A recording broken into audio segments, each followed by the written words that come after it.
Yo, what's up, guys? My name's Faith, also known as Black Bezos. I'm a young entrepreneur from the UK, and I'm here on the CEO of You podcast, teaching you how you can make money online. I like to call it Wi-Fi money. Let's get it. He's from the UK, and he's cleared I think he told me 1.8 mil.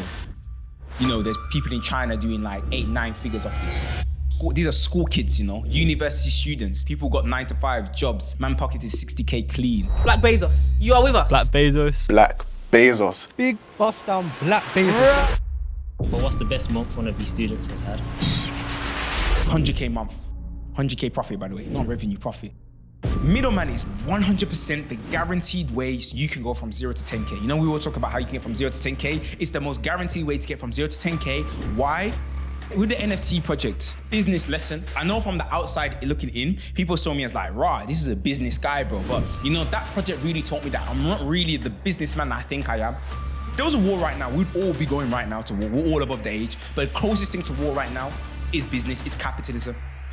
What's the most you've made from event reselling? In a month myself, the most I've done is Coming now, Faith, Mr. Black Bezos. Glad to have you in the CEO of You podcast, man. Appreciate. The first question I want to ask you is, what's the most you've made from event reselling? But before you answer that, also, just briefly explain to the viewers what event reselling is. Yeah, so event reselling is very simple. You see your favorite concerts, your favorite artists, Adele, Travis Scott, Beyonce. Beyonce is actually going to do her tour. She's actually just started. Yesterday, she did her first event for Stockholm at the time of this recording. So what we do is we literally, as we was talking about earlier, we're the middlemen. They do their tours and concerts, and then we just supply tickets for people who want to buy. So obviously Beyonce, Adele, and Travis Scott, they release their events and tickets for concerts, and people want to go. We buy these tickets. When you see, the thing is, most people don't know when the tickets are releasing or how to buy the tickets and these things like that. So all we do is just buy the tickets, and then we just sell them to people at a higher price, because there's always more demand than there is supply. For example, with Taylor Swift, I don't know if you remember with Taylor Swift, for example, I don't know if you remember that whole thing that happened, there was a lot of talk about it, her tickets and stuff like that. With Taylor Swift, they said that there was so much demand for Taylor Swift that if the demand was able to meet the supply, she would have had to fill 900 stadiums in order to do that many concerts and tours. Yeah, 900 stadiums. And just to show you how mad the demand is for Taylor Swift, Ticketmaster, there's a graph, hopefully I can send it to you guys and you can put it up. Ticketmaster, they showed a graph of every single event and every single the supply curve and how many tickets they've ever sold. The demand curve, how much demand there's been. So this a boogie with a hood, 50,000 people want to go, 100,000, 150,000. But for Taylor Swift, she did the most amount that Ticketmaster have ever sold, ever. So their biggest, and they've done all these people. Taylor Swift did 4 times that. 4 times the most amount ever. So the graph is literally like this, and you just see Taylor Swift like that. It's mad. I think it's 2.1 million people wanting to go. And it's you can't get 2.1 million people in the stadium. What was the minimum price of the ticket? The minimum price of the tickets were reasonable, right? So in terms of if you wanted just to go straight directly to Taylor Swift, the price of tickets are reasonable, ranging from anywhere from $80 all the way to, $500, $600, $700, $800. It depends the closer you are, or maybe VIP, blah, blah, blah, blah, blah. But average maybe $200 or $300.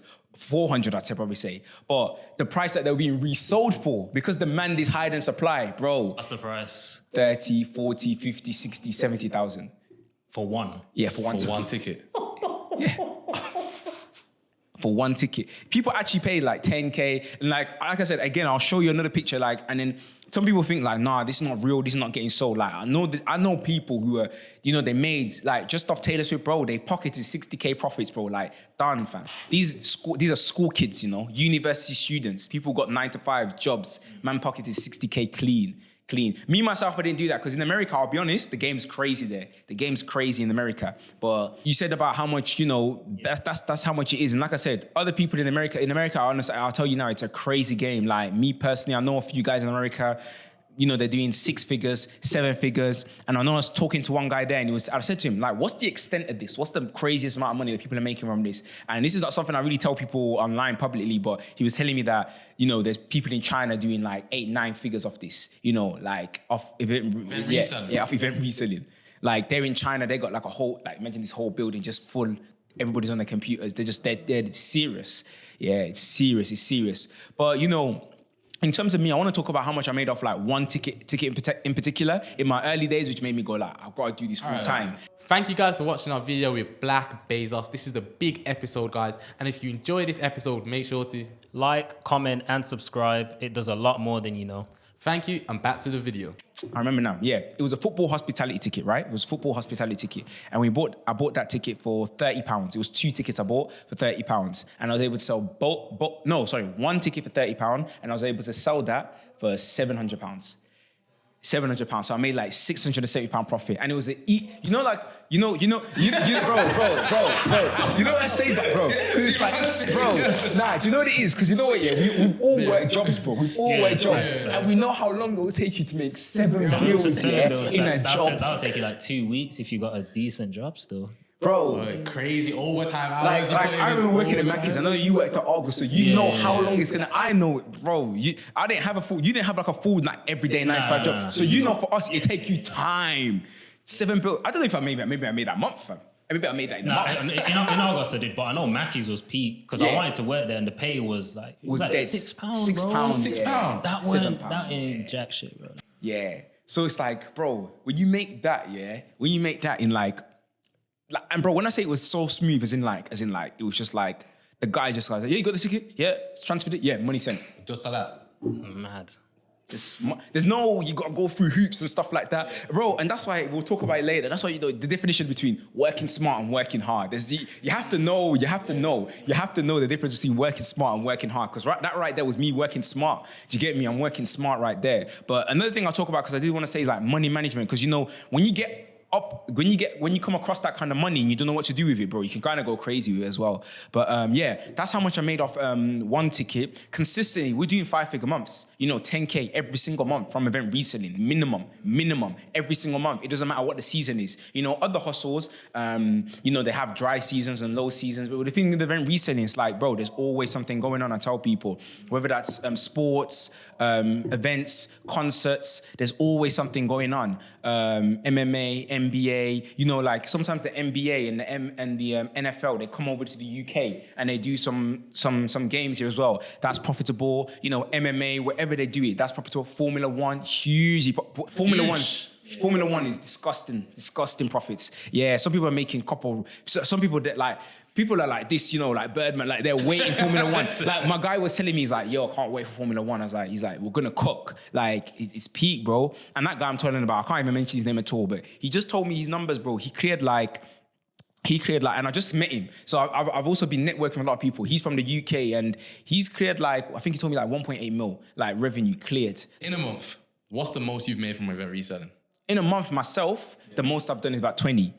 Yeah. That's been my best month. But you know, I thought I was doing well until I met other people. Yeah. You get me? Yeah. And what do these other people have that gives them the ability to scale up to get them big figures? I mean, that one I'd say you got to work smart and hard. They're working hard, I'll tell you that. They're fully investing in them. They're working hard and they're doing the correct research. They're getting the right tickets. You know what I mean? They're getting the right tickets because you got to get profitable and they're taking risks, because that's one of the big things about event reselling that I see one of the biggest misconceptions. Every time I see people jump into the game, they're always scared. Oh, should I buy this? Should I buy that? And once they lose one ticket, once they lose money on one event, they don't want to get into more. But they take risks. They know that, you know, they can take massive L's, so they take risks. And another thing is that they're patient too. Because you see, with the thing with event reselling as well is, when you sell on platforms like Viagogo and StubHub, you only get your money after the event comes out. So you have to be, so it's like, you have to imagine, if there's like 5 events that are gonna come out and they're all gonna be, let's say, next year, it means that you need to make sure you got capital for every single one of these 5 events. And you know your money's not gonna come till next year.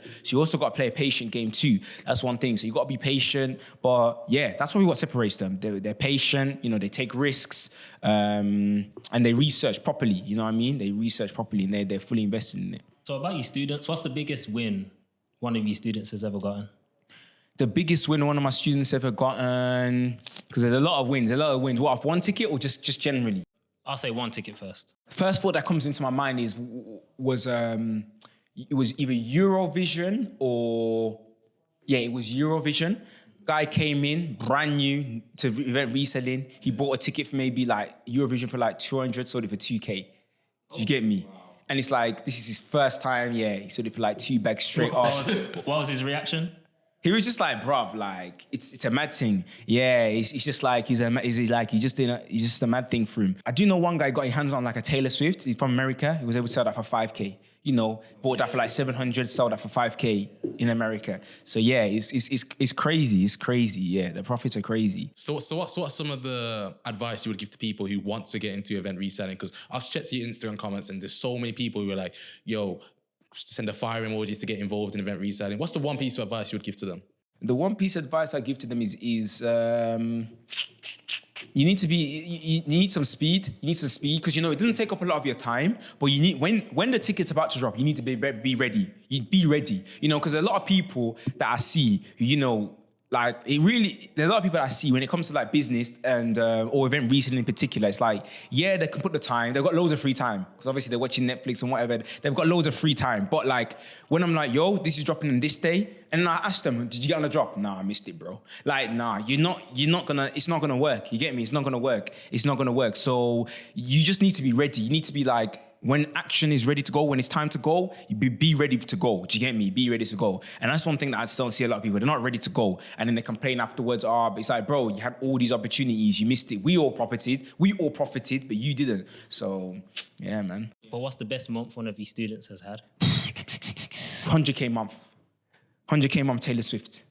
Yeah. American student. 100K month, 100K. 100K? Yeah, that's Taylor wild. Swift. That's wild. How many tickets did he sell? No, he must have sold like about 20, 30. That's wild. Yeah. Did he get it all for retail or did he get some resale? All retail. All retail. 100K profit, by the way, not revenue, profit. A lot of these guys on social media, they're sending the programs, they're showing revenue. 100K profit. I like talking in terms of profit. 100K profit, cash in his bank. And he sold it on what? Twitter. Twitter. He was selling it on Twitter to people. Twitter and in America, they have Vivid Seats. So he was selling it on Vivid Seats, SeatGeek, StubHub. How do you deal with like fake tickets? Like if someone offers you a ticket for like, let's say 100, the original's 50, but you can resell it for 200. How do you avoid that ticket being fake? Or do you just not go for those tickets at all? Obviously, you try and avoid, first of all, if you buy from like Ticketmaster, you're never going to get a fake ticket because you're buying it directly from the source. And how you can avoid that is, it's difficult because a lot of my members, they've been scammed, been in trouble. Like Wale will tell you as well if he'll tell you, he's told me. It's peak. And the way to avoid it is, first you got to look at, that's why name is important. You got to look at credibility. Who you buy these tickets from. If you're just buying it from some random guy, like it can be tricky for you, but it could be tricky for you. It's just some random guy, but honestly, it's peak. It's peak if you're just buying it from some random person. Then it's just peak. Because even I've been scammed. I remember when I tried buying some tickets from someone. Yeah, I got scammed. They were saying I sent the money. So I just actually kind of trying to avoid that. I just avoid that, and just buy from Ticketmaster. But to avoid, as I said, credibility, PayPal goods and services. Just try and do your best as you can. So, event reselling is something you've been doing for ages, but one major change that happened was your social media. Yeah. You grew from, what was it, like 13K? 13K, 500K. 500K. How was that? How did you feel when you reached the 500K mark? Like I said, you was there, bro. Yeah, so you was there. I want to know how you felt. How I felt, bro. What was going on in your head? Bro, it's a surreal moment. It's a surreal moment, especially what happened like before that. Like for me, before that, like I was doing Snapchat, and like, I was doing this social media thing, trying to grow my personal brand. And I've always had dreams of like everybody, bro, whoever wants to grow their personal brand, you guys too, you all have dreams. We want to grow it big. We want to have as many followers. Everybody does. And it's just like, but I remember when I was on Snapchat, and I remember when I was just growing it, and I of course always had dreams, but I did know like, I'm capped on this. I'm capped. Like I'm like, I don't know anyone who's actually blown from Snapchat. Like I don't know anyone who's actually, gone crazy. There's a few, that one guy, Steve O, the madman. He's the only one. He's the Khaled. Yeah. DJ Khaled always. Yeah, they're the only ones. But it's like Steve O, he was consistent. And he was doing for years posting and yeah, so he's different level, but it's like, are you prepared to do something like that? Because he gave his whole life to that. But you got to work smart, like I was saying earlier. Like he worked hard, but you also got to work smart. So I'm like, what's the easiest route to grow my personal brand? And I remember, I came to a point in life where I was like, sometimes in life you need to, I don't know how to phrase it, but sometimes if you want to get to what you want to get to, you kind of need to, I don't know how to put it, but you need to like let go of things. You need to like let go of things that you're really holding to in order to grow. You know, you need to take things out. So I purposely removed Snapchat, purposely came off it, even though that was my largest platform where I have the most attention and everything like that. I purposely said, look, if I want to blow on Instagram, on TikTok, I need to just get rid of Snapchat completely so I can go all in on TikTok and Instagram. And that's exactly what I did. I just removed the Snap and I went all in on TikTok, went all in on Instagram. And like I said, he knows, bro. Man was there, like, bro, we'd be there late, bro. Nights, bro. I'll be getting home like 2 a.m., dropping him off, then going back home. Late, bro. I can't lie. I got. Nah, you know what, bro? Like, late, bro. And it's just like, just going all in, and bro, like, we just seen few hundred views, bro. I'm seeing few thousand views, like not much views. So obviously that was disheartening. And I remember like one video, you know, did do numbers, but then it's just like after that, it's just few hundred views. But I saw the long-term goal in it. I saw the bigger picture. And I'll be real, at that moment in time, if you ask me, okay, do you think you're gonna be the amount of followers you have now? I say 100%. But when? 3 years, 3 or 4 years. You get me? When we're gonna hit 20? Yeah. Hopefully like next month. Yeah. Then next month. Yeah. Next month weren't 20. It was way past 20, bro. When it did happen, when I did, you know, one video did go well and like everything just started going. It's like, it was kind of like raw. Like I didn't expect this to happen. I was just kind of like confused. Like this is not supposed to happen how it goes, because all the success stories you hear, it's always are like gradually. So it's like when it happened, it's like kind of feels fake. And even to now, like to be honest, my mindset's a bit different about how my views are. But even now, like it still kind of feels quite fake though. It still kind of feels quite fake. It's like raw, like. Cause it's just like raw. Like every time I go on my profile, it's like this many followers, and it's sometimes it feels like I bought it. It's like it just looks bought, bro. It's just like, and I wouldn't even blame anyone for thinking that it's bought, because it just happens. You get me? I remember checking. I was like, yo, Ajene, fake up 300k followers. That video till this day has 16.9 million views. After you reached the 500, I remember you were trying to monetize it. How did that part go? Bro, I was new to this. I was new. Yeah, that was a very confusing part for me, because I was very new to the whole monetizing thing. You know, I had like Marnie there who, she's good at that monetizing. So I was trying to do the whole, you know, advertisements and stuff like that.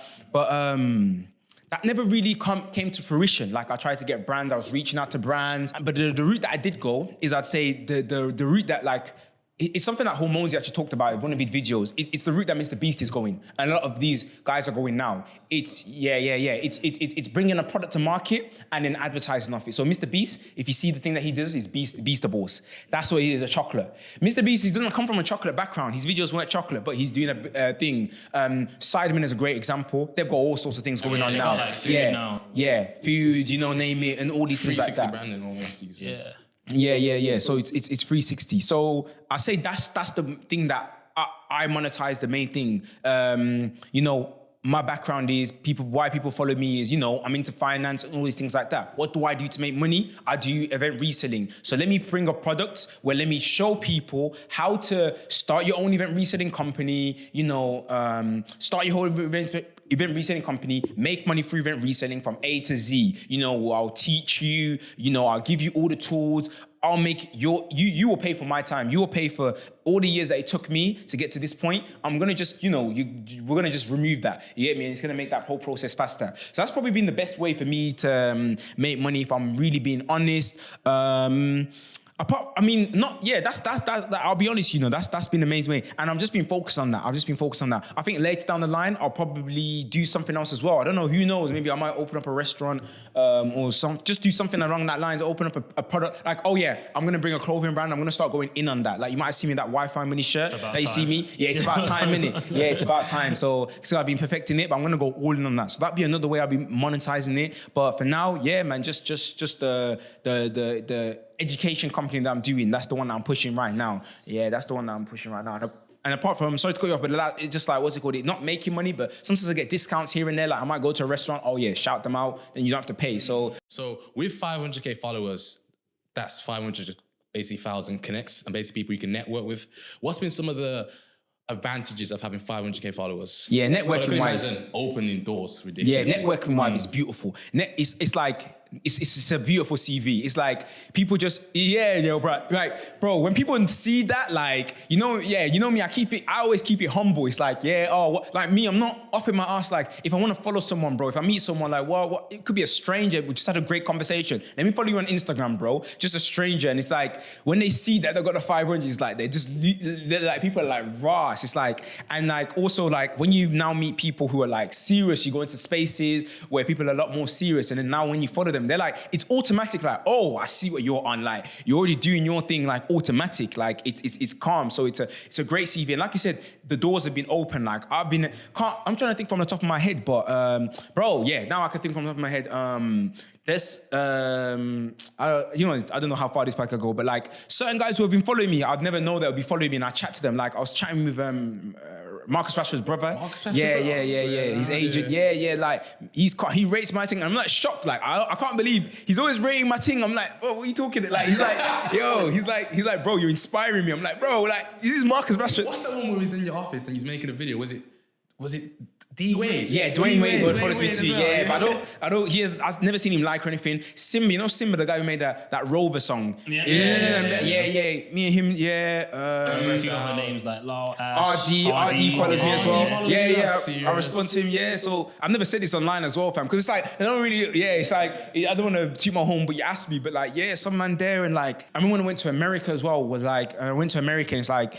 And obviously I was low then, I was on 13K, but ever since I came back, like some of these men have been seeing me grow and they've been in my DM, so it's nice, bro. Like networking wise, like it's Instagram really is, out of the social medias, Instagram's your CV, you get me? Instagram's your CV, your digital CV, so you gotta make sure you have a good Instagram. Like that's one thing I always said to you, I remember I told you, I'd be like, yo bro, you need to, I see you now, I love it, you know, I've been seeing you, yeah, it's good, I've been seeing you post it, you gotta stay consistently, because your CV, bro, you gotta want people to come on there and be like, okay, this is what you do, X, Y, Z, because you need to be, you know, one thing about money, a lesson in money is, I learned recently is like, you know, there's a story I had. I remember, what's it called? I don't know what it was. I think I was buying some food. I was hungry. You know those stores, where you can buy food, just wherever you see them in town. I think I went there and I go there and I was like, I was hungry. I don't know, must have came from traveling. And I said, oh, yo, I want to buy your food right now. The guy goes, card machine's not working. So, and I didn't have cash to me. And he goes, yeah, card machine's not working. And I'm just thinking to myself, like, bro, you just missed out of an opportunity of making money right there, bro. Like, that's bad. Like, you should feel shame with that, you know, because you missed out of an opportunity of making money. And tying it back to what I was saying earlier, it's in a sense where, like, I've had opportunities where, like, people, you need to make sure you're ready to take payment at all time and your product's ready on the go at all times. Like, don't whiffy waff. Like, you need to make it easy for people. Like, so when people message me and they're like, yo, like what you do, bro, show me what you got. You need to be ready. Like, you need to show people what you got immediately. You can't be like mysterious and stuff like that. Show people what you got immediately. Because I remember one time, bro, when one of these guys would ask you for money, like those guys that ask you for money, I don't think it was homeless, but it was like, I think he might have been actually, like, he was asking me for money. But you know what's, sorry, it wasn't. I can't lay that. It's charity or whatever. He was asking for money and I was like, oh, bro, I haven't got cash on me. You know when you say that, I ain't got no cash on me. Tell me my mama just backed out the card reader. And that was one of the first times, because now it's normal. But that was the first time I saw card reader. I went, wow, the card machines now. No excuse now. Yeah, it's no excuse now. I've been caught by one of those. Yeah. So what backed out the card reader. I was like, rah. And I was like, he was always ready. Do you get me? He was always ready.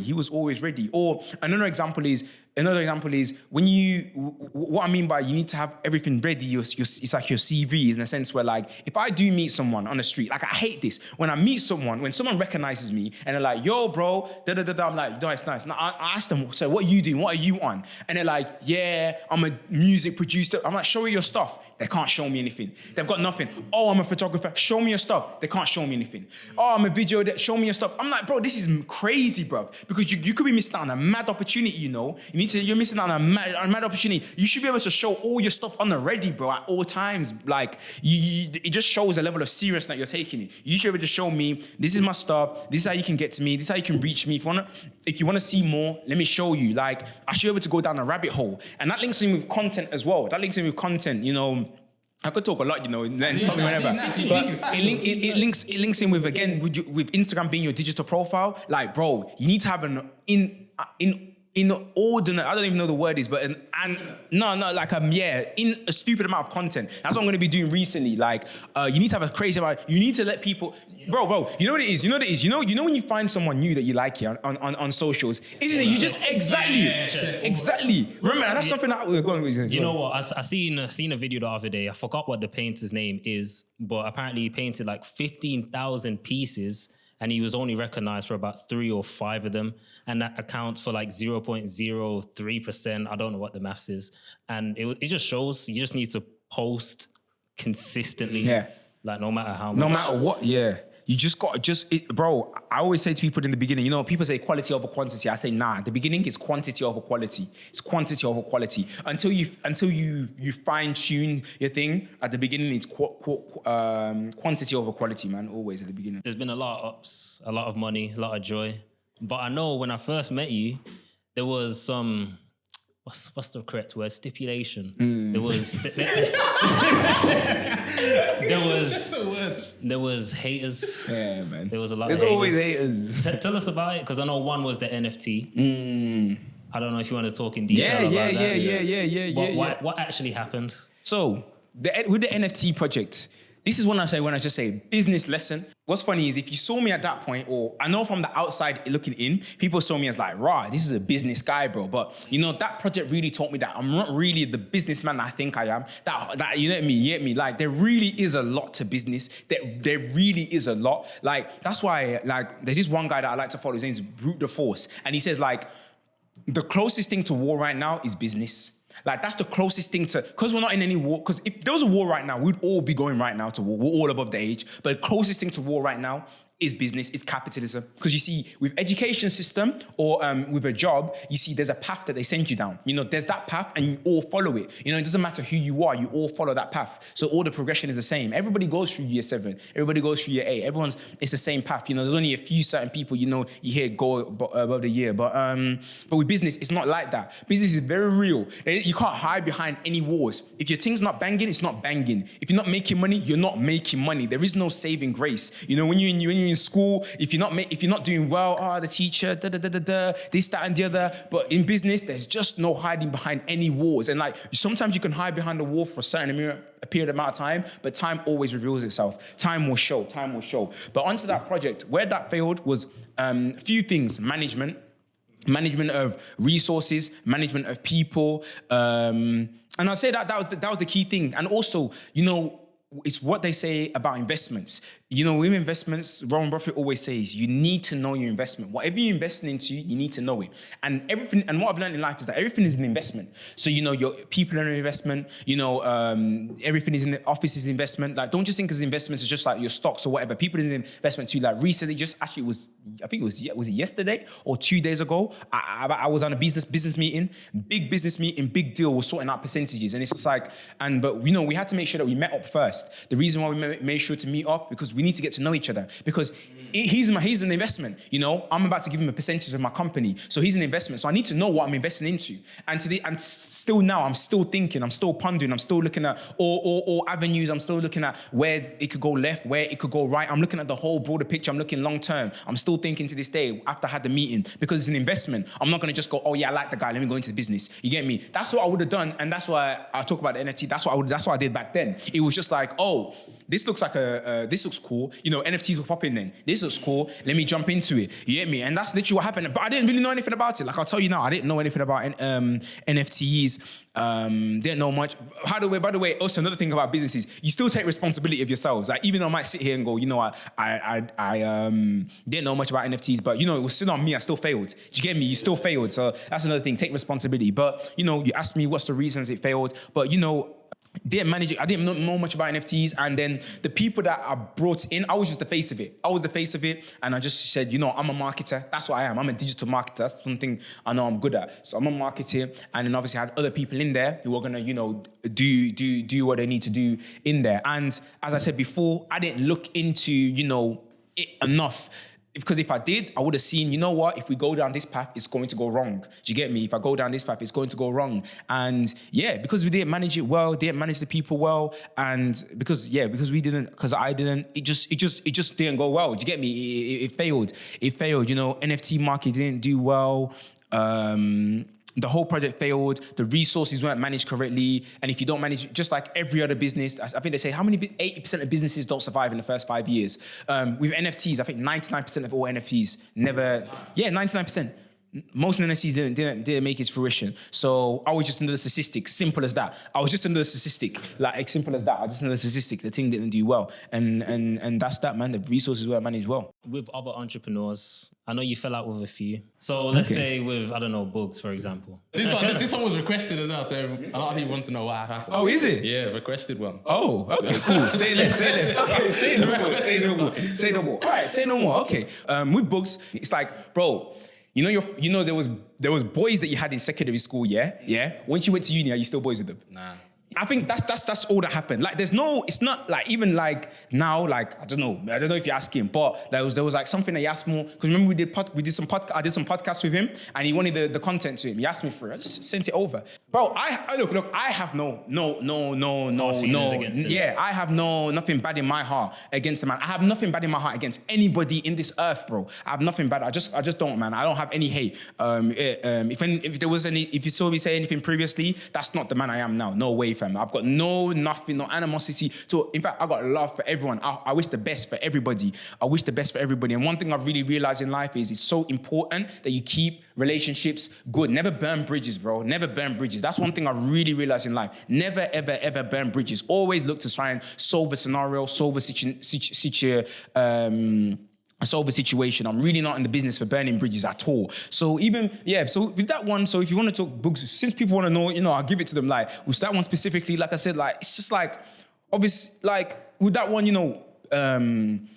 what happened was I think someone that we was with, a party that was with, a guy that was with there, like he worked with, obviously I don't know the intricacies, he called him out, said he did some dodgy stuff and whatnot, and he said that all over social media. And then my stance was, obviously on social media, was just like, look, don't put me into this, whatever's going on, keep me away from it. Do you get me? Keep me away from it. And obviously on the social media, obviously that looked like, oh, you're throwing your guy under the bus and these things like that. That's some of the things that got said. That's some of the things that got said to me. You're kind of like, you was associated, so why aren't you, backing, why aren't you backing it? Why aren't you backing it? And, one thing I've got to say, which I'm very, very hard on this. And as I've been growing up in like this business world, I've been realizing that like, people who got their minds fixed know this statement what I'm about to say. There's some friends that you have that come from business, but then there's some friends who you're friends with and then you come a business with. You see, you guys, you were friends first, correct? Yeah. And then now you built a business. That's completely different to people who we started a business where our relationship was audio editing and now we're friends. It's a completely different scenario. You have to know which one came first. So you see, with you guys, if you guys ever have a squab, you see, and I've had it too. I've got some of my boys where we're friends first, now business. We've had squabbles. We had squabbles in business. But because we value the friendship over the business, we make sure we keep that intact. So the business even collapse, but because we value that friendship so much, we keep that intact. But I'm sorry, if you have somebody who you were business first and then you become friends, business comes first. If there's no friends in business, it's just as simple as that, bro. There's no friends in business. So obviously, if and Bugs is and Bugs is I'd say we was one of those ones where it was like, it was like 50-50, we met each other on the social media, and things like that, met each other more on the social media front and things like that. And we just chill like that. We did business together. And obviously, so it's like when squabbles are coming on based around business, it's like, I don't want that to affect my business. Do you get me? I don't want that. You feel like you have to protect your name. Yeah, of course. I have to protect my name. I don't want to be involved in anything. But what I will say now, if you want to know something, lesson I learned, is that I wouldn't react to the same way I would have then, because I no longer care about people's opinions as much as I did back then. Like, I really did care about people's opinions right back then, like people giving all the hate and stuff like that, like, oh, bro, like, but now I just don't care. Because what I realized about business is, like what I was saying earlier, business cares nothing about emotions. It's about product. Bro, how many times have you seen, businesses getting boycotted and they've done this, they've done that, and people don't like it, but they're still around? Because bro, business is all about product, whether it works or not, bro. That's the first thing that came to my mind. They're still making money. Exactly. People are still always be buying Yeah. products. That was boycotted for a week, and then everyone went back in the stores. Like Elon Musk, people say they hate him, bro. That guy's still gonna make money, bro. That's why there's a quote that I like, this guy called Chambers. You've seen him, shout out Chambers, Godfather. They love you one week, they hate you the next. Make money both weeks. That's business. That's why, Even the government, they're in the government of business. People hate the government one week, they hate them the next week. You're still gonna pay your taxes, bro. So along your entrepreneurship, there's been a lot of ups and downs. And I could imagine as you spoke throughout the podcast, there's been many lessons you've learned. So in your difficult times, what's been one of the most important lessons you've learned?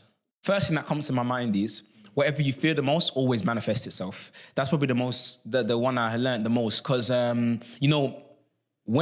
that time when, I had haters and stuff like that, I was always scared, like, like my personal brands. I always feared that, like, my personal brand's gonna go to kaputs and stuff like that. I always feared that, like, even before that, I always feared, like, I gotta make sure, because I don't want anyone to, like, tarnish my name. So that was one of my fears. But I just realized that, like, because that was a fear, that's what went wrong with it. Even with the NFT project, I always feared that, it might go left, and there you go, it went left. So it's like I realized that, whatever you fear in life, bro, it's gonna happen. It's gonna happen, really. And I see it in a lot of people as well. Like, you see people, you can see, like, deep down, maybe, like, they're scared that they just know that this scenario is gonna happen, or this guy's gonna do me wrong. Like, just the moment you say that, it's like, bro, it probably is, bro. It probably is. It's like, when people say, I don't know what that phrase is. I think it's like, if you go looking for it, you'll go find it. You know what I mean? You go looking for it, you'll go find it. So off camera, you spoke about taking, like, 2 steps back because you're gonna take 10 forward, and that was to do with financial struggle. As you know, I had a bigger office and I had a bigger playing mind. Like, before that, had a small office, very small office in where I was, and I was just like, you know what? I'm always on that mentality. Like, it's time to level up. I'm like, let's get up. I want to have such a big studio that I want to be able to do podcasts in there. I want to be able to have a team in there. I want to get desks in there. I want to have my employees. I really want this, like, to run like a real corporation that I'm imagining. I'm like, boom, this is it. And then next after that, it's going to go to the next level after that. So I really had all those ideas at play. But, I tried them all. And the conclusion I came to is that I was trying to do too many things at the same time, trying to do too many things. And I heard it from this guy, shout out Sam Ovens. I don't know if you guys know who he is, but sounds familiar. Yeah, he's a goat, man. I definitely wouldn't have mentioned him when I was in office, but he said he kind of did the same thing as well. I think I maybe got inspiration from him. He was and it's mad because he's in a completely different stratosphere to me. He's done 30 million a year and stuff like that, crazy guy. But he was in the same stratosphere where, like, he also wanted to do a podcast and all these different things. But he said that the reason why he stopped doing the podcast is because that when he was going to bed at night, all he could do was think about the podcast. And he said that took away from him thinking about the business, his actual business that he was building, because he's actually got a business that he's building. Like, he's like, the podcast don't make him money. He's like, some other things that he was doing, they don't make him money. He had like another small, like, side of business. He's like, they don't make him money. So he's like, he took all of them. Because, there's one thing I realized in life, like, everyone talks about, time and money, but people don't understand, like, mental real estate and energy. People don't understand that that's much bigger than time and money can ever be. Sometimes you need to make sure that, and I always have taught this to a lot of people, and it's not like until you actually go through it, you won't feel it. Like, if you won't, until you actually go through it, until you actually do it yourself, you'll realize how important what I'm saying is. Like, mental real estate is a real thing. Like, you can't just have loads of things going on. Like, you need to make sure you're focused. Like, don't be having bare things going on. Like, you said about the clothing thing, like, it took time. That's because I'm not putting it at the forefront of my mind. Like, I'm not allowing that to have so much mental real estate. Keep the main thing the main thing. Keep the main thing the main thing. Like, it's simple, man. Keep the main thing the main thing. Like, you can only think of so many things at the same time. Like, instead of thinking about all there's only so much brain power and brain capacity that you could put to so many things, because there's always problems. So if you've got 5 things going on, remember, if we're limited beings. If you've got 5 things going on, you're putting 20% into each of those things, energy-wise, capacity-wise, you get me? So you want to be able to put 100% into one thing, that's just going to explode. It's just guaranteed. So that's where it came from there. And that's why I said, you know what? Like, don't need to be doing all of this. Let me get rid of it all and let me just just go all in on just this event reselling and just my personal brand. That's all it is. That's all my focus is. Just what I'm doing right now. When I first met you, you used to always speak about Alex Hormozi, mentor, someone you follow, someone you want to do.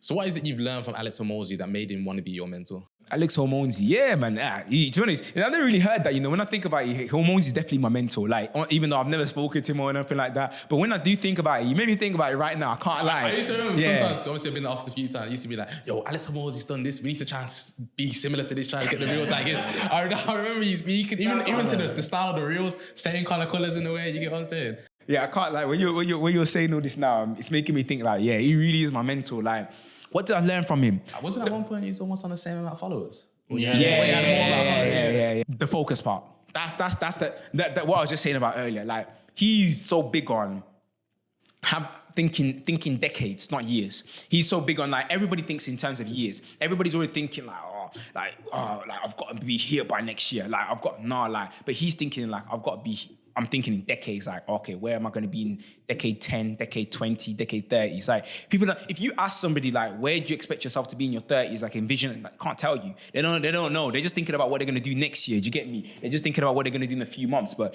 he thinks in terms of decades, and he's so big on focusing on one thing. He's so big on that. He called it shiny object syndrome. His goal is to get to $1 billion, right? That's his goal. And it's like, people are throwing him. There's a million ways to become a millionaire. And people are throwing to him many different routes and ways to get to this point. People are showing it, giving him all these deals. Look, do this, you'll get there. And it's very enticing deals too. Not just some play, like run drum ideas. Like, these are serious people coming with some serious ideas. But his whole idea is like, even if that thing takes him, if he follows that other plan, cool, it could take him 5 years to get to $1 billion. But if his thing takes him 7 years, it's like, bro, at least I was able to do my thing and it took me 7 years. It's not about getting there the quickest. It's about getting to the end goal. That's all it's really about. It's about getting to the end goal. And if you allow yourself to get so easily like sidetracked off the walk, then, if you allow yourself to get so easily distracted, you're probably never even gonna, even if you do jump on that other idea, when there's another idea, you're gonna get sidetracked onto that one. Do you get me? So yeah, that's a big one. And I had an idea. And one thing that's helped me with like comparison, because as a young entrepreneur, you see a lot of men's, up, some like the people in my circle, the people that are in my circle, I know man's got McLarens. Like, I know multiple, like one guy the other day got a McLaren. Like, when I say I know multiple people in their 20s who got McLarens, like multiple, like it's not just like I just know one guy, like multiple people I know who have McLarens and Porsches and Lambos. And I know one guy, he's 23, he's got 5 cars, you get me? Like, and not just like Porsche 911, Urus, like, you get me? Lambo, Ferrari, like 5, like, and these are the same age as me. Like, even you look at someone like E-Man guys, it's same age as us. Same age as us. Man's on PJs like it's a joke. He's on private jets like it's a suitcase with the watches in. Yeah. And it's like, it's so easy to get sidetracked. But one thing that keeps me focused, is just like, bro, you know what? You have to think about it long term. Like, you know what, yeah? You guys go is be millionaires too, yeah? But it's like, bro, you know what, yeah? Even though these guys have reached millionaires, you know what it's really about, bro? It's really about, bro, where are you when you're 40, bro? Because if you're a millionaire and they're millionaires and you're all the same at 40, bro, then we're all millionaires at 40. It doesn't matter anymore. Do you get me? It doesn't matter about all these distractions anymore, bro. It doesn't matter about how you feel right now. It's all about where you're going to be. Because, right now, cool. If I say, if I say now, yo, guys, let's go to America. Let's go there for a whole month. Let's get private jet. Let's get the yachts and stuff like that. We can't do that. Let's get the fast cars. We can't do that right now. But what it's all about is, bro, when we start saying that when we're 35, 40, 45, can you be able to do that at that age? If you can't, then that's sticky. But if you can, that's what it's about, bro. When you can be able to, like, yo, let's go, yeah, like that's what it's really about, bro. That's what it's really about. Because you know what? It's a long-term game. You can't be thinking like, I've got to do it when I'm 20, bro. If you reach the same level, and another thing as well, like, bro, the difference between, the difference between, you know, having 100K and 1 million is not the same as like, you know, someone who's, you're on 10 M's and someone else is on 100. You know, there's not that many different things that you could do that he can't do, bro. Do you know? Or even if I take it down a notch, like, bro, if someone's on 500K, someone else can be on 3 M's. It's like, bro, like, there's not that much. Like, we're still doing business class. You get me? Like, you get me? Like, what can you, oh, you're in first class. All right, cool. So you're in one more in front of me. But there's a big difference between, you know, one guy who's, you know, man can't even catch the flight. He can't even afford the flight in the first place. Do you get me? It's like, I can still get to the same destination you're going. Okay, you could get the Urus. All I can do is a G-Wagon. But bro, it's like, do you get me? There's not much difference. And that's what the real goal is for me at the end of the day. It's like, that's what you want to get to, yeah. It's like, okay, cool. I can't get the penthouse. I can't get the highest room in the hotel, but I'm still in the same I'm still in the not even £5, but I'm still in the Ritz-Carlton. I can still afford Ritz-Carlton. Do you get me? And I said that's really the goal at the end of the day. You can still afford to be in the same places that these people. Like, my goal is like, I want to live a life where, like, you know, all these events, the MMA, your Formula One, I want to be at all these places consistently. And it's like, cool, like, of course, I want to be VIP, but it's like, bro, like, can you even afford to go to these places consistently in the first place? You get me? Like, as long as you can be in the same places that they're at, you're calm. Do you get me? You get me? You want to be in the same places at least. Yeah, you're calm. So I just want to ask you, how much money then is enough for you to live the life you want to live? Myself, I would say, you know, it's in the 5 figures. It's in the 5 figures every single month. And, you know, you have to really, what's it called? You have to really, have to really emphasize that it's like, yo, take home. And I'm talking like me just living and I'm calm with this. Like, obviously I've got big goals. Like, of course I'd love to have my own private jet. But it's like, if you're just talking, yo, you just want to, I want, you know, you want to be doing your business class. You want to be able to do, it's all about you want to be able to do what you want to do and you're not really thinking about money. You get me? So yeah, it's in the 5 figures, you know, take home, you know, it's in the 5 figures, you know, 10K, 20K, 30K a month or in that region, and you just want to be able to take that home. It's a completely different conversation when you bring in like family and stuff like that, and the family you want to have in the future into it, because just private school for one child could easily cost you 50K in a year. Do you get me? 100K in a year, easily. You get me? So it's like, so that's that. But if you're just talking about me, myself, like, I've realized, like, I know what I want to do. I want to be able to, you know, go to the events I want to go to, you know, go to these places. I want to be in the rooms that I want to be in. You get me? And like, I don't want to be able to struggle to do that. Like, if they say, yo, you go to these nice restaurants, you want to be able to back it. Like, no, you're not squabbling. You're not looking in your bank account like, oh, can I back this? Like, if you go Hakkasan, you want to be able to back it. You get me? You get me? And on other occasion, you might even want to be able to back the whole build. That's the kind of level I'm saying. You want to be able to at least, you're calm. You get me? You're good for yourself. Yeah, man. We spoke off camera about middleman and how middleman is basically the best industry you could be in because it pays the most. Technically, you're a middleman yourself. I'm a middleman myself, yes. You know. Event reselling, you're a middleman. You're not the person who runs the venue, you know. You're not selling the tickets. You're the middleman. All you're doing is buying it and then you're selling it to, you know, whoever wants to buy it because there's so much demand. You are literally the middleman. And as we were talking off camera, there's so many companies now that benefit off being the middleman. You know, Uber's one of the most notable ones, and you've got Airbnb, you've got Amazon, as we said, is probably the biggest middleman. And you know, it's not until recently that I really realized that Amazon's the middleman. Like, and I think most people don't actually realize. I think most people think when they're buying a product, they think it's from Amazon. Yeah. And it's not like. I don't really know. It actually says the company you're actually buying from. It says it right there, but you don't really look at it. And but yeah, Amazon's there. That's why you got Amazon FBA. And we say drop shipping as well.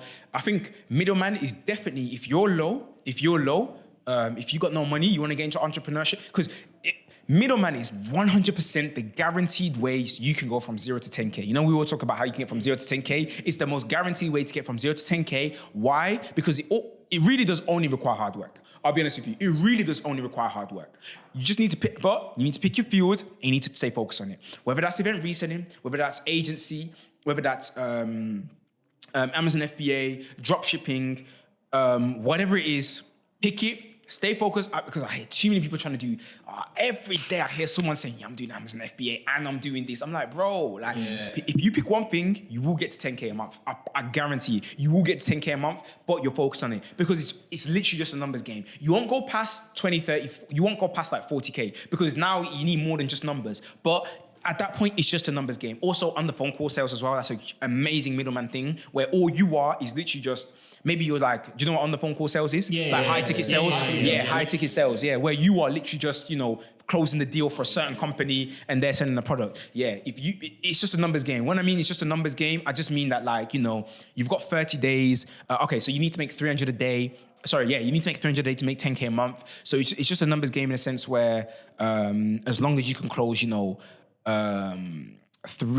1K deals, you get 10% commission, so you make £100 each. 3 1K deals, and when I say it's just a numbers game, it's like if I can do 10 calls a day, conversion, that's 30%. That's it. You know what I mean? It's just a numbers game. It's just a numbers game. But you can't do more than that. I can't do more than that in a day. So I can't. That's what I say. You can't go past like 30, 40, 50K. Just doing hard work alone. You need to now apply smart work and things like that. So with that being said, if you was to restart and do this middleman business all over again and not do event reselling, which one would you do?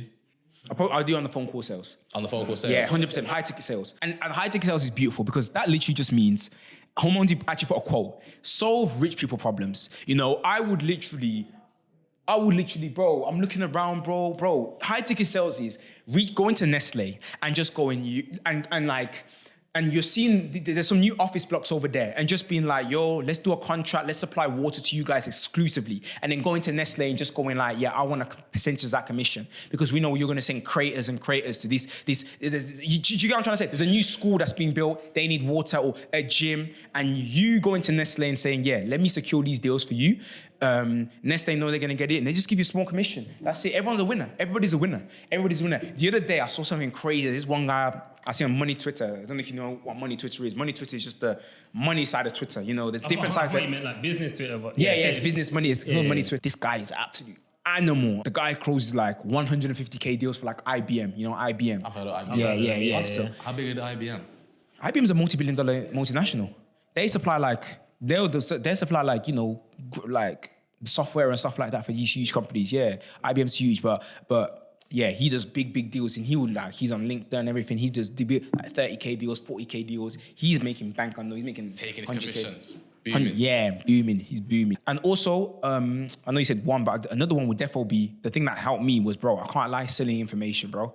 Selling information. If you've got information in your head, sell it, man. And it can be anything. I think that's one thing that people don't realize. It can really be anything. You guys could start a podcast course, ebook, consultancy, how to start your own podcast. Because trust me, there's a lot of people who are like, I want to start my own podcast and whatnot. You can just put a package together and just go, all right, cool. We will help you start your own podcast. We're going to show you exactly how to set it up because we've been through it. We know what went wrong for us. We know how we made it efficient for us. We know the highs, the lows, and we just put a package together, bro. And that'll help a lot of people. It's easy. There's a lot of businesses out there who maybe want to do that, bro. And you could just go to them and just go, that's where a high ticket sales guy would come in because he would be like, all right, you just sit. Exactly. Yeah. You just get people, he will just close the deals for you and everyone's a win-win. So yeah. Money doesn't go to nice people. Mm-hmm. Why doesn't money go to nice people? Because I'm thinking about it, like you just said, a lot of drug dealers have a lot more money than people are working. Money doesn't go to nice people because there's no emotions in money. There's no emotions in it. There's no emotions in business. As I say, there's just no emotions when it comes to it. There's emotions when it comes to the the buying side of it, the selling side of it, but not when it comes to just like the making it. There's not really emotions there. So you need to be logical, because if you mix. So yeah, that's what emotions wise, like if you're an emotional person, you won't last in business. I remember my friend, he told me a few months ago, he told me a while ago, he was like to me, bro, you're so you're more stoic than you are before. You're more monotone, more mellow, are before. And it's like, bro, that's what business will just do to you, That's just what business will do to you. That's just what business will do to you. I don't know, maybe even you might have noticed, from the first time you met me until now, I don't know if you saw if you've seen a difference, but I'd say I'm more mellow. You know what I mean? I was more erratic before. Do you get me? Yeah. And that's just what business will just do to you, bro. That's what just because it's after you get, it's you become immune to it. Some guy, that brute guy I was saying you before, he said something. It's not even brute, but he was saying when you want to achieve these big goals in business, it's mentally not healthy it's not healthy for you mentally. It's not healthy at all. It's not mentally healthy for you. Like, because you just take so many L's, like, you have to have this, like, ridiculous self-worth. Like, it's unhealthy self-worth, like, that you know this is going to continue. Like, even though, like, when you look at the odds, like, this doesn't make sense. Like, most people would say this doesn't make sense. Let's quit. But you have to have ridiculous self-worth. But like you're saying there, like you said, it's also a ruthless industry where again, probably the biggest one. It's biggest one. As you said, it's not for nice people in the sense where people are always going to steal your ideas. Like the nice guy, like that's why the moment I see, you know, one thing I'll tell you about business, and you guys will start realizing this. Like there will be certain phrases that you'll hear people saying, you instantly know where they are in life. You just instantly know where they are in life. So if someone says to me, I can't believe someone copied my idea, like, and they get really vexed about it instantly tells me where you are. Instantly. Not just someone's been thought about it a long time before you. It just means like, bro, stop thinking about your competition, bro. It just shows where your head's at, where your brain's at, bro. Everybody's copied everybody, bro. No one's new, bro. Like, if that's how you think, bro, you will fall off. You will fall off, bro. That's just how business is, bro. Bro, no one has a new idea, bro. No one. You look at the cameras, Sony, Nokia, so many bro, you know when you go to the best example is when you go to a bread aisle, bro. What's the difference between bread, bro? There's so many different bread companies and they're all $million pound industries. So it's like, bro, like there's nothing new under the sun. That's a quote. It's a Bible verse. I love seeing that. Nothing new under the sun. And you know what? The moment you do think something is new, that's pride, bro. That's pride. But like if someone ever says to me, I got this new idea. Shut up, man. Shut up, man. Like, if they say, I got this new idea that's going to be revolutionary, I can't tell people, just shut up, man. That's what they say, like, the graveyard is the richest place on earth because that's where the most ideas are, you know? That's where the most profitable ideas are. There must be all sorts of ideas in the graveyard that, but they never came to fruition. Like, just shut up, man. Like, action is everything. Yeah, action is everything.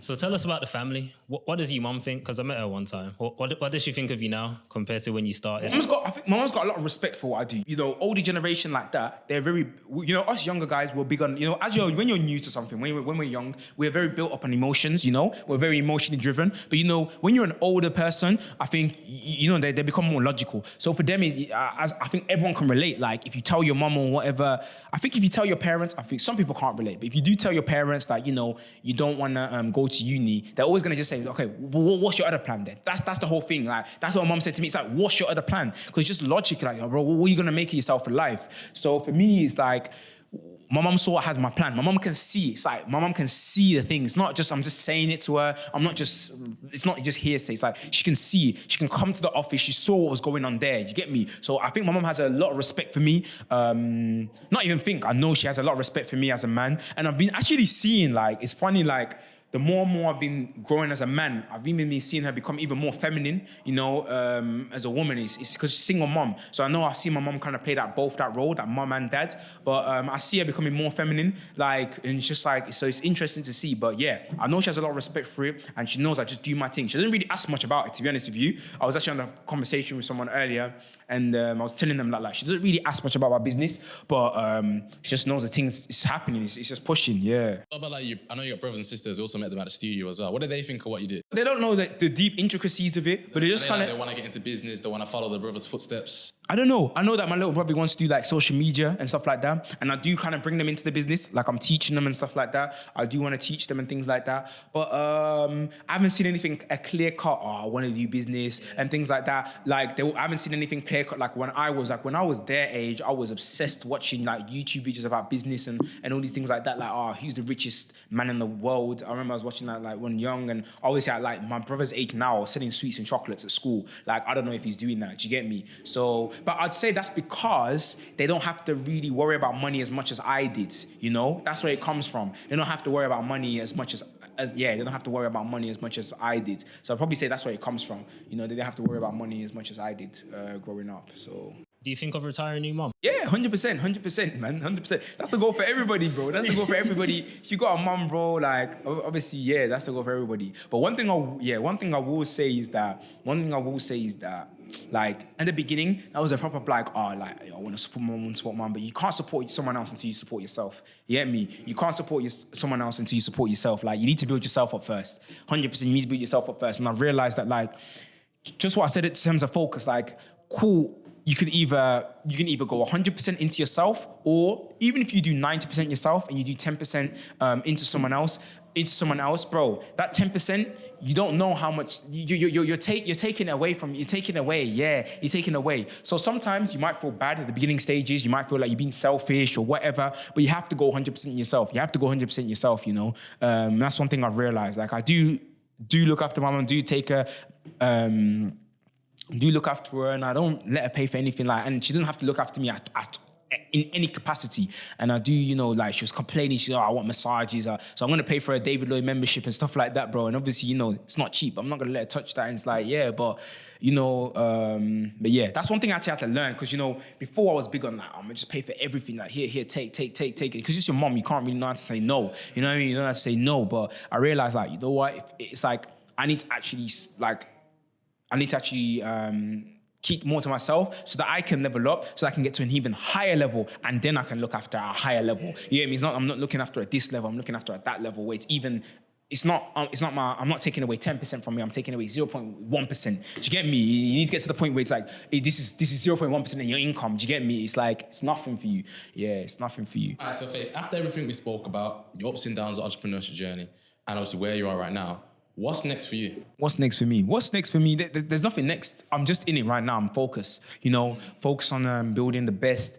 Focus on building my personal brand. Focus on building the best program and best community. My education company where I'm teaching people, because I really am passionate about. Talk to us about that. I really am passionate about, you know, you were saying about Wi-Fi Money, you said you want to talk about. I'm really, you know, I came across, you know, Wi-Fi Money. It's changed my life in a sense where I don't have to follow the conventional route that everybody else has to.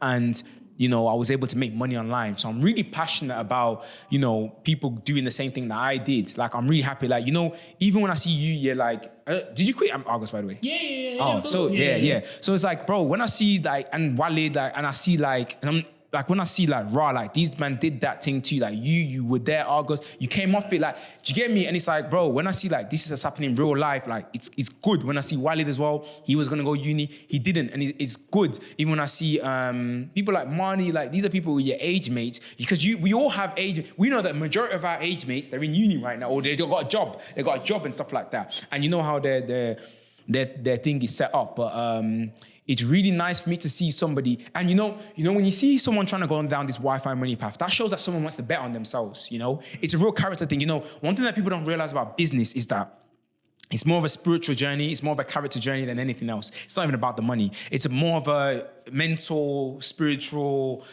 individual journey than anything else. Like the level that you will go, the level you are at that you will see in business, all depends on yourself. You know, it all depends on yourself. So if you have limiting beliefs, that will also limit how far you can go in business as well. So when I do see someone who wants to go on Wi-Fi Money, mean they want to bet on themselves. And those are the kind of people that I'm drawn to and I'm attracted to. So I also just like being friends with these kind of people. Like, I love my community. I love everybody who's in it, because everyone's a go-getter. Everyone's trying to succeed. When we take L's, we all take L's together. We feel it. When we take wins, we all take wins together. We feel it. You know what I mean? We didn't want to go down that conventional path where somebody else was telling us what to do. It's not like that. So I'm really serious about building, you know, not just the brand Wi-Fi Money, where I want more people, because I always say, like, I don't just want you to just do event reselling, whatever it might be, I'm fully in support of it, whether that's Amazon FBA, short form content, agency, high ticket sales. I just want to see more of that, because listen, there's plenty of food on the table, plenty to eat. Trust me, plenty to eat. You know, never have that limiting belief. A lot of people, they think, can't make money in it, saturated. Never believe that word, saturated. That word does not exist. Plenty to eat. It's just about, you got to be the best in it. It's just simple. You just got to be good at it. You just got to be the best at it. So, yeah, that's just where I am right now. I'm just focused on making sure I'm creating the right systems. I'm working hard and output, being effective, so I can just build that. I'm just building, man, building. You got to build, bro. That's it. Just building. Thank you guys for staying to the end to watching our episode with Black Bezos. We actually started our first podcast episode in his office. And if you enjoyed this episode with Black Bezos, please be sure to like, comment, and subscribe. It helps a lot more than you know, and we can always upgrade our equipment with your support. Thank you guys, and I'll see you guys in the next episode coming out Monday. Let me hit you with my personal question. What's 7 things that you can't live without? 7 things I can't live without. I can't live without God. Okay. Man Number or one, religion? because that keeps you, that gives you, how can I say, it keeps you focused. It keeps you focused, because obviously,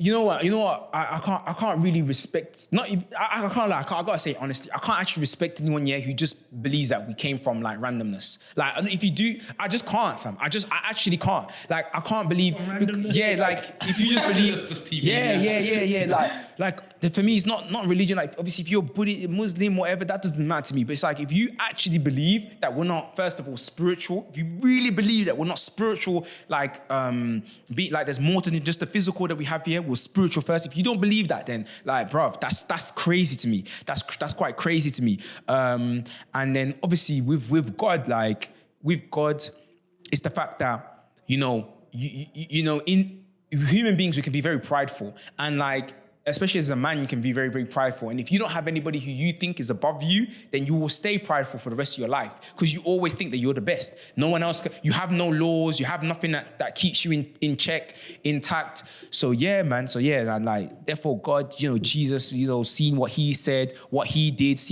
and just going like, rah, like, he had that tunnel, his definition of focus. He had that tunnel vision focus, like, I'm doing this, I'm doing that. And a lot of people, especially like someone like me, who's trying to build a personal brand and, trying to garner as much as attention. Bro, it's argument to say there is nobody else who's lived on this earth, whether you believe him or not, who's been as much impactful, influential as that guy. Do you get me? He came on here, and to this day, like, he's still, bear man are still talking about him. The Bible is the most sold book ever by a long mile. Like, there's nothing even, and I was reading about something, not turning this to a Bible study, but I was just reading about something, because some people kind of say like, oh, the guy didn't exist and whatnot. But there were 4 biographies written about this guy. Four biographies. And that's massive. If you say he doesn't exist, it means that you also should say that. Mahatma Gandhi and Julius Caesar, Alexander the Great, all these guys, they also shouldn't exist, because there's nothing written about these guys more than there was. Like, it doesn't even compare. Like, if you were to say like, oh, all these other historical figures, it would be like this, Jesus like that. So it's like, first of all, he did exist. And it's like, raw, like, that guy was influential. So there's a lot you can just learn from the guy. Like, look how like, a lot of people, they want to be influential by doing funny stuff, this, like, look what he did. Like whatever you want to do, even if you want to be a cult leader, like, look at him, bruv. Like, you'll see, you get me? It's like, there's a lot of lessons you can learn from him. I was even speaking to Nero yesterday, and he was just telling me like, bruv, like, and Nero's not a Christian, like, fully Christian, doesn't believe Jesus, but he was like, bro, the guy's read over 300 books, and the guy was saying like, there is no better book for him than the Bible. He said there's no better book. He's like, yeah, there's no other better book, and he's a very intelligent guy, as you know. He's a very wise guy, and he's saying like, there's no better book. Who's talking in length. It's like, so much you can learn from the guy. And so yeah, God and the Bible, I say. Number 2, therefore my phone. Yeah, bro. Like, especially recently, I've deep that, you should aim to be able to do all business on your phone. So some people, you have your laptops and stuff like that, which is good, but aim to be able to be in a position where, like, no matter what, man still got my phone and I can still do business. Like, I know you can chuck me anywhere in this world. As long as I got my phone, I'm good. Do you get me? You can chuck me anywhere, any place. Just chuck me and I'm good. I'm there with my phone. I'd say another thing is I'll tell you, this is on my phone as well, because it's my notes. I need somewhere to write. My notes. I'm a big on notes, whether that's either recording my notes on voice note or my notes, or writing it down. I need somewhere to jot my thoughts down, my thought process. I like jotting them down, and planning and things like that. I'd say, getting around, I think is so important. Like, recently I got a car now, but before that I was doing Uber everywhere. I think I saw you pass your driver's test. Yeah, I passed my driving test. Yeah, love. Should we see you more at the gym, innit?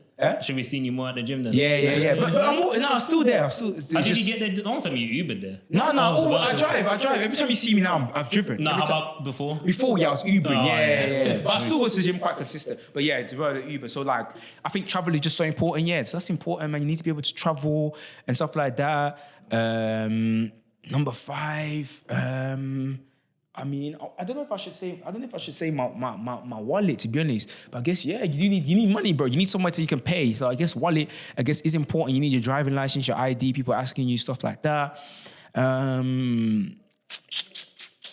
You said can't live without. Yeah. Can't live without. I say, health, definitely, health.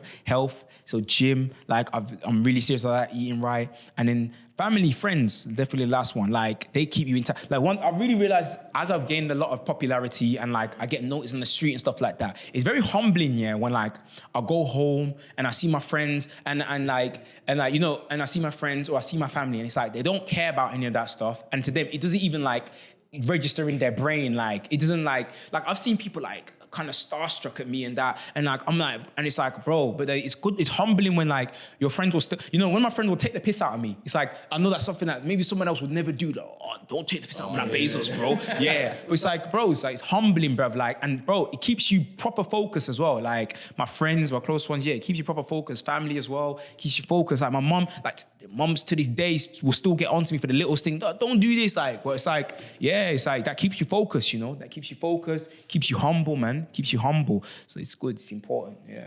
I always got told that influencers or people of status like to be treated like they're normal people. So like, how some people be like, oh my God, it's Black Bears, oh my God. Whereas you'd prefer someone to be like, oh, well, go on, bro. Yeah, I see your stuff on Instagram. Yeah, that was always like when I met you as well. I was very genuine, like, oh, go on, bro. Yeah, that's it. Instead of being like, oh my God, Black Bezos, it's kind of just... And ties into what I said earlier, it's like you can see where somebody is based off their reaction as well. Yeah. You just know where that guy is. You know where that guy is in life. Like, facts. All right, definitely. Thanks for this episode, Black Bezos. We'd like to thank you as well, because literally our podcast started from your studio. Yeah, Here we are now. I feel like in some of the previous episodes, you can see the Wi-Fi money thing behind us. You can see the Wi-Fi. It's crazy. It's come a long way. So definitely thank you. And I'm happy that you guys stay consistent, because I remember when you guys wanted me on earlier and I was like, just wasn't going on podcasts just generally, but and I was saying to you guys like, yo, just what did I say? I think I said to you guys like, you're not consistent. Yeah, I was like, but look at you guys now, like you stay consistent, and it's like, and then I remember when you guys, I don't know who said it, but one of you were like, but bro, you said before like, oh, we're not that consistent, but we have been now, like, bro. And I was like, and that told me that like that touched you when I said that, like to stay consistent. I could tell you've been holding on to that, like, nah, we've got to prove, we've got to prove man's wrong. We've got to prove man's wrong. But bro, still ways to go. Like I was saying earlier, like this is a last man standing game, because there's plenty podcasts, but if you man just stay around in 5 years time, bro, promise you'll be the biggest thing going. You'll be the biggest thing. You'll actually just be the biggest thing going. Like, and like you were saying like, oh, it's not about being the best. It's actually not about being the best. It's just about being consistent. It's not about being the best, man. It's not even about, being the best just happens naturally. The funny thing is, you're just a human being. It happens naturally. Like, you just naturally go, hold on a minute. We can't be here where there's noise anymore. We'll level up. Like the microphone's not as good as more. We'll level up. The camera, that just happens naturally. That should be the least you worry. You just gotta show up. You just gotta show up. I think that's one thing that people don't realize. And I kind of get a little bit, I'm very big on that. Like, I think looking pretty is important. And I've got some people who are like, always like, people always say to me like, oh bro, that thing that you posted wasn't all that pretty and stuff like that. I'm like, bro, like I showed up, bro. Like, just show up. In my opinion, show up, because naturally, you will just upgrade. Naturally, you just will. You just gotta show up, bro. It don't matter if you go for a spell of, bro. It don't matter if you go for a spell of both your cameras, God forbid, both your cameras are not working. You have to use your phone cameras for the next 10 episodes. But bro, it's like, think long term, like Alex Hormones said, think in terms of decades, bro. In 5 years' time, you'll look back and go, yo, we had to use phone cameras. Now we've got professional gay cameras now. 5 years later, you're gonna have a whole studio, whole block, do you get me? Whole building, professionals, you get me? So true. You just gotta show up. Thanks for the episode. Appreciate Thanks for coming down, love, bro. Man. Love. Any last words you want to say? Show up. Just show up, man. Show up. Whatever you want to do, man. Just keep showing up, man. Show up.